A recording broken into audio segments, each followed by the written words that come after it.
Now, Dave and I disagree vehemently on one thing. Cilantro. He hates it. I'm a fan of it. It's garbage in Spanish. I love Dave. Basura. Listen, please. That is garbage. That is Spanish for garbage. I'm learning a little more Spanish. I know piso mojado and solamente basura. Wet floor, garbage only. And he can order. I know. He can order lunch, cerveza and burguesa. Don't look now, but I think we know where the Dems are heading on their next vacation. España. Maybe going to Spain. Barcelona. Barcelona. No one just brushes up on their Spanish. Hi, welcome to Spain. Garbage only. Solamente basura. Sí, sí. Piso mojado. Well, that's cilantro. It's garbage. Maybe, the thing, too, about it is, like I've said this before, they put, whoever uses it, the chef, the cook, the whoever, whenever they put cilantro and stuff, and I see it on TV when I watch cooking shows, they grab a fistful of it and throw it in stuff. That's right. Can't you you don't do that with salt and pepper. Why don't they just, just kind of sprinkle it in? Why do you have to use so much? Well, I'll tell you something. When I get a burrito at a local burrito establishment, I'll say... En la bodega. En la bodega. See? I'll say, más cilantro, por favor. Más cilantro. W. I say, más cilantro. And I think of your face, because that's how much I love it. I love cilantro. No. I've heard you say before, you think it tastes like soap. It tastes awful. Sopa, as they would say. Okay. Yes, you've said that. Well, now, Chipotle, Biggie's place. Biggie's spot, Chipotle, is making a cilantro soap. I read it first, I thought a cilantro soup. And I thought, boy, Dave would hate that. And I had to look at it. It's soap. Soap. A bar soap at chipotlegoods.com. Sold out almost immediately. Might be one of these deals Chris Demm's caught on to where they have 25 bars, so it sells out immediately. Yes. But they say it's the perfect gift for any cilantro lover to bathe with cilantro. Just take it in there with you raw. I mean, it's already made. It's already soapy. You don't have to put it in a bar form. It smells and tastes like soap, according to Dave. I'm going to buy you some of this sopa for your Navidad. Is what I'm going to. That's what I'm going to give you. It's what I'm doing. There is no ground up cilantro in the bar. They just have This chemical Fake scent. approximation of the scent. They have an essential oil, which is an approximation of the scent of cilantro. Did they get it from the cilantro bug? They did. Isn't there an animal in Mexico called a cilantro? Yes, so that's Hand squeezed. They're going to have hand squeezed cilantro flavoring in every bar of cilantro soap. What's wrong with you people? You can get it at chipotlegoods.com if you want. Is that one of those things where it's kind of like, I don't know if it's genetic or not, where remember how people couldn't see the color of the shoes and agree on that? People couldn't see the dress and agree on the color of the dress a couple of years ago. Oh, yes. You think cilantro is the same, but like a genetic marker? I think so. They in said your that taste buds They and your did. eyeballs? They said on the news today, when I saw this story, that some people are genetically disposed to hate cilantro. Yeah. And you must have that. I've tasted it in some salsa where there's just a little bit of it. And you're okay. And I can kind of handle it. Mm-hmm. But you put that weed on tacos and whatever else. Get away from me. God, I love it in all my salsas, burritos, all of That's them. the first. Tacos. That's the Enchiladas. first. Enchilada, taco, That's the first step in my guac recipe. cilantro, Grab the cilantro and put it in the trash. basura. Then you cut your Solamente avocado. basura. Then you cut your avocados. Kelly's going to be seeing a sign a little bit later today that says solamente basura. I'm throwing easy now. I'm throwing away a few recyclables today that are in the back of the van. They're boxes Off book. Off book. I thought the help was coming. No, they are. They are. Oh, they today. too. I had to get those out of there. Well, you can brush up then as well. We have Jason on the phone, or Hassan, talking about cilantro. Jason, go ahead. P1 from Sanford, guys. Thank you. Dave, you're not alone. Oh, good. My daughter has the same problem. Yeah, she hates cilantro. She sounds brilliant. I think it might be a genetic disposition to hate cilantro.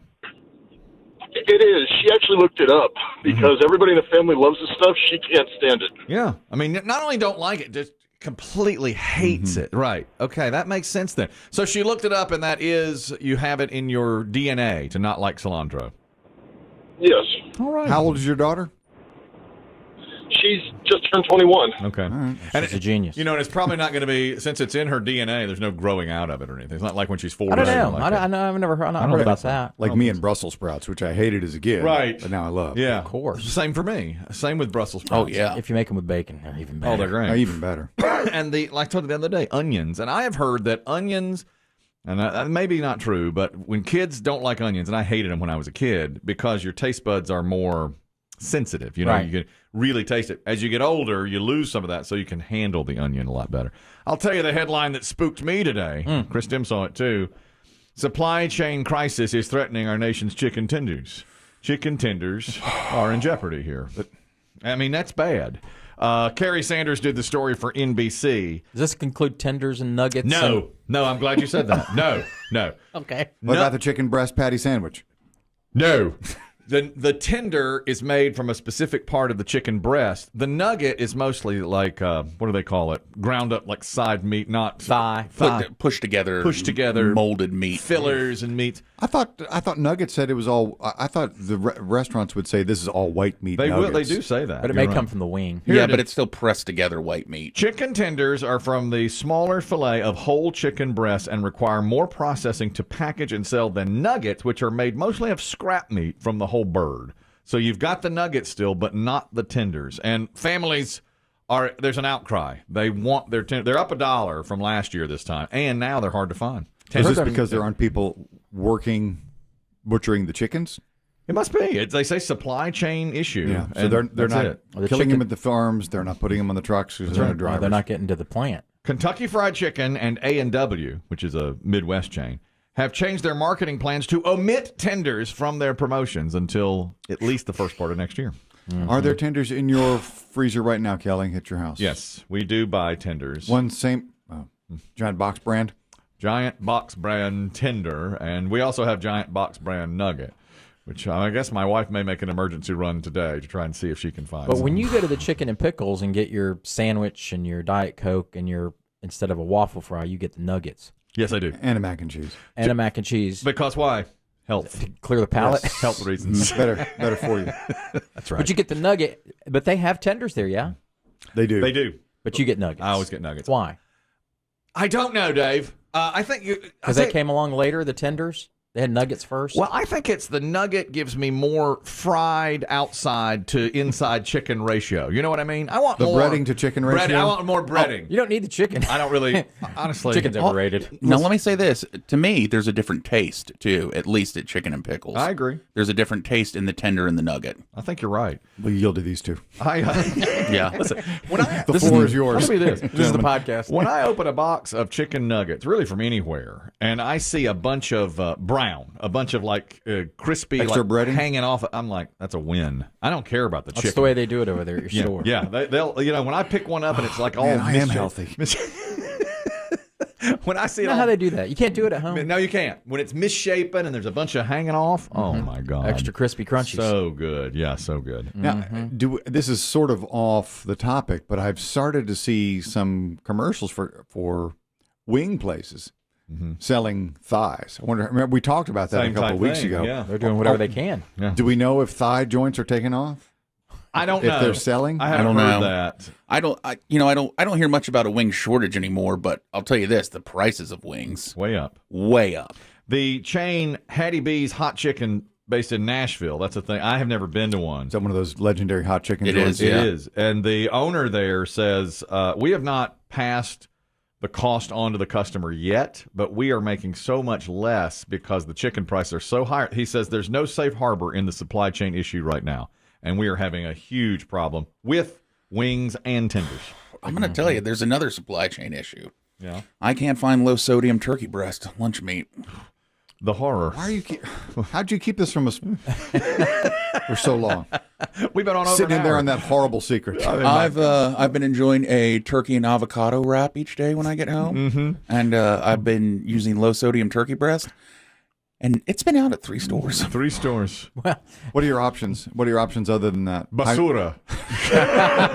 Extra high sodium. I've been going regular sodium. Regular sodium turkey bread. Well, how do they do that? Just give the turkey less salt when they're feeding it? when they're feeding it. They keep the salt out of it. Brilliant. That's the way to do it. I've noticed my triglycerides are down, so it's working. I was When did you measure those?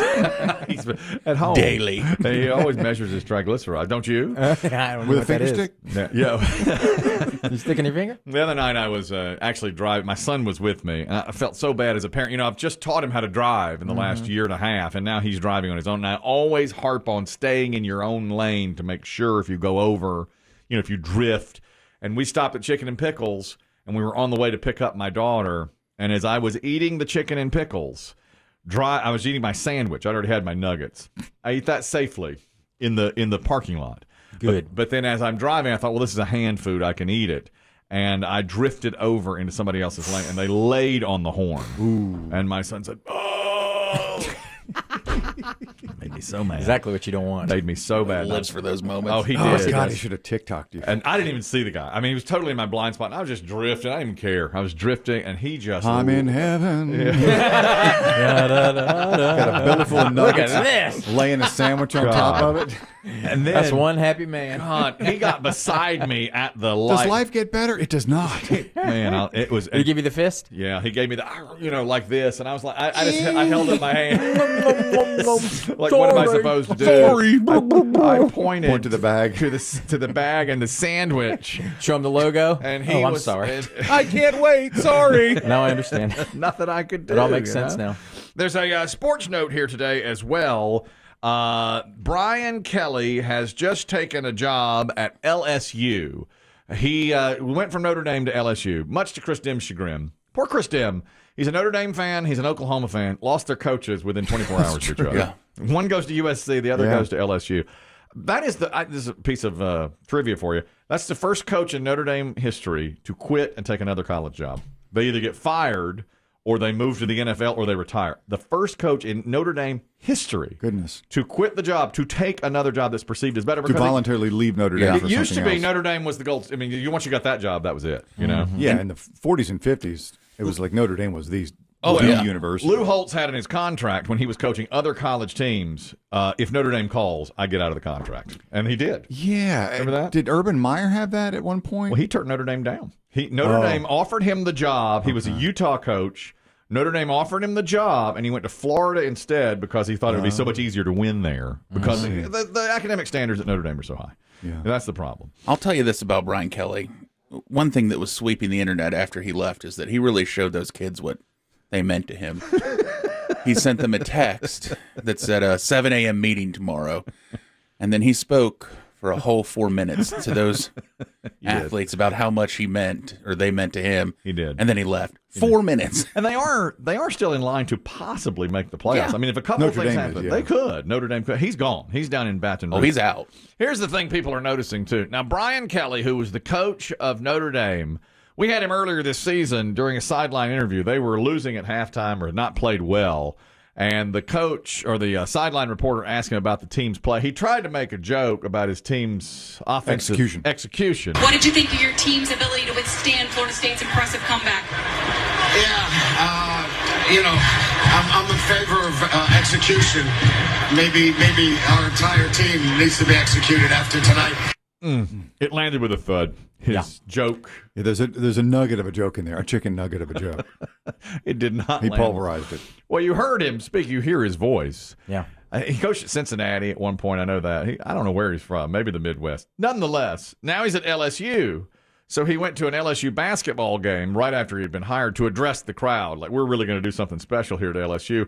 And people are saying he's developed a Southern accent all of a sudden. Overnight Southern accent for Brian Kelly. See if you detect it.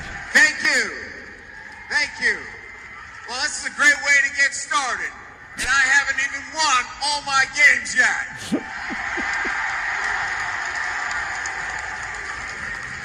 It's a great night to be a Tiger. I'm here with my family, and we are so excited to be in the great state of Louisiana, but more importantly, to be with you great fans, and to be part of what is going to be an incredible ride here at Louisiana State University. Some are saying he's gone a little gone with the wind Gone a on. little country. You turned Spurrier on. Yeah, he did. Down here with the family. Here in Louisiana. What do you know? Carpetbagger. Down here in the South. Okay. People are noticing that he has changed his voice. There was a guy we saw Didn't today. politicians used to do that a lot? Hillary Clinton was accused of that. Yeah. She'd go down there and talk with a Southern drawl Yes. all of a sudden. Yeah, even though she's from Chicago. She is. But she's not the only one. I mean, Oh, plenty of many political have done figures that. have done that. We saw a guy, he's talking about a Southern accent today. Interesting thing they were talking about, actually. This guy is a fireman, and his fire truck was hit. He was on the side of the road, and his fire truck was hit. And he says people don't obey the law of get out of the way of the fire truck. True that. I think that's true. And No, so I'm sorry, Kelly. Was his vehicle's on the shoulder? yeah, he got. So you're supposed to pull over and give him the buffer lane? Yeah, yes, that's exactly right. And he got hit. He got plowed So into. the fire truck was not in motion. No, not at the time. But what they were saying was people respect the blue lights of the cops way more than the red lights of the ambulance or the fire truck. 100%. You think that's true? I really do. Because the blue lights may affect you. Right. If they're behind you, it may be for you. So they were saying that the argument here is that blue lights should be placed on every emergency vehicle. So the blue I never thought about gets that. you out of the way. And so that you can basically choose the color you want. So if you put blue on an ambulance, and people know to get out of the way. The blue lights get you out of the way. I don't know. I think we'd get used to that, though. Yeah, I was because thinking you that see too. the vehicle. But I know, and I'll admit it, when I see an ambulance quarter mile back, Probably not for me. I just keep going. I mean, I do. I just keep going with traffic. I'm Or like, did someone just see you behind the wheel and say, Yeah. get in Scott out yeah. He's in a Jeep. If you hurry, you'll catch him at the light. I'm fine. I'm fine. Keep He may not going. need help wave yet, them but he off. will Keep soon. going. I'm fine. Just keep following him. Happens to him all the time. But when I'm driving and I see it, I'll be like, well, maybe they'll turn. If I see a cop come speeding and I see blue lights, I will be like, Get out of ooh, the let me way. get over Get now. out of the way. Let me get out. Let me let these guys do their job. That's what they're talking. That's what they're saying. And this guy says too, when he's driving, this is the fire truck driver. He says, I'm coming up behind people, and they pay almost no attention to me. But he says it with the most southern drawl, southern accent. People is too big of a hurry. They on the cell phones. They ain't paying no attention, or they going to sleep. You know, when they shouldn't be driving. Get. And he drives the truck. He drives. All right. He's on the thin line. He's driving the fire truck. People is too big of a hurry. They on the cell phones. They ain't paying no attention, or they going to sleep. You know, when they shouldn't be driving. We heard it. Kristen bristled. Double I've seen negative. Double negative. Yeah. Holt's talking about blue lights versus red lights and how people will respect the blue lights more than the red. Holt, go ahead. Hey, this is Fireman Holt P1. Yes, Love sir. You guys. Thank you. Yeah. So North Carolina passed a little over a year ago or so that we can have blue lights on the back of fire engines, and our new fire rescue and engines already have blue lights placed on them. They do. I did not know And that. do you see a difference in how people respect the blue light versus the red? Oh, absolutely, because we've been asking for it for a while, because once Highway Patrol shows up on the scene to say a wreck, people really do move over better than when we're there with our red and yellow lights. How about that? Everybody seems to agree on that. I didn't know that. I didn't Never know even that. thought about it. Me neither. And also, can I ask, is he still there? Yeah, Can I ask yeah, him? Holt, is Yeah. it? Yeah. Yes, sir. Communities or cities can pick what color they want their fire trucks, can't they? Yes, we can. That could be any So, color. like the new style is to go with a black top and a red bottom over the traditional white and red, and then Chapel Hill has Carolina blue and white trucks. Yeah, they do. And it can be any color you want. That's right. We had white ones up in Asheville. They had white ones when I was growing Really? up. They had white ones. I've seen yellow ones. But I always think of them as red, though. They can be any color. I didn't know that. I don't know how much it costs to have them change the color off of red, but Thanks, Holt. Appreciate it. But it's always associated with red, though. Yeah. Even though you can choose any color you want. Dale, you're talking about the blue lights and respecting those more than you respect red lights in emergency vehicles. Go ahead. Hey, good morning, guys. Morning. Love the show. Thank you. I'm all for stopping for any of them. If they get right up on me, yes. But here's my thing, and I think everybody will agree. If it's almost dusk or dark, you see a policeman, especially a policemen. They have all those blue lights on. They are so bright, they strobe, they blind you, and then God forbid you see 2 or 3 on the side of the road somewhere. You can't see anything. You're blinded. It's more dangerous than anything else, I think. There needs to be a way to, if there's 3 cars, turn the lights off on 2 of them. It don't help. Yeah, it does. You're right. I haven't thought about that. It blinds you. That's true. Thank you very much, Dale. Appreciate it. I do see that. And, boy, when you see a blue light, even up ahead, if somebody else is pulled over, everybody slows take down. note. Oh, yeah. Everybody slows Even on the down. other side of the road. Oh, yes. Always. Tyler, you're talking about blue lights versus red lights. Go ahead. Hey, what's going on, guys? Tyler P1 from High Point. Thank you. So I actually work for a fire department not too far from you guys. I'm not going to say the name. But, yes, we do have blue lights on all the back of our apparatuses, and it helps out a ton. I had no idea. This is all new to me. Me too. But we heard it. And it's on the back, not on the top. Right. Yes. Yeah. Yes, they are on the back. Yeah. That's great. I'm glad you got them. I'm glad that it's worked out better for you. Appreciate it, because that's exactly what they're talking about there. And they really are the first responders. I mean, they're the ones that get there before the ambulance and sometimes before the cops. It's the fire department that gets there. Now, help me out logistically here. I know we've had firefighters call about the blue lights on the back. But if you're in traffic, what do you see coming up behind you? The usual red. The standard red flashing white lights? Red and clear or red and white, whatever they are. The blue has to help you. I mean, you should see those too somehow, you'd think. Yeah, but it's on the back. But it's on the back of the truck. So what's I think it's only if they're parked. Yeah, it helps if you're parked, I guess. Rex, you're talking about blue lights versus red lights on a fire truck. Go ahead. I was going to tell you, I'm a paramedic, and I've been hit twice on the interstate. And now they'll send 2 fire engines to block for us. But cars are built so good now, sometimes you just do not hear the sirens. So I give people plenty of time, but a lot of these ambulances now have what they call a subsonic siren that actually vibrates your car. Wow. Living in a downtown area, when those come through, I can feel it in my bones. You know it. It sounds different. It's like a whole different... That's deep. That's it. Penetrating sound.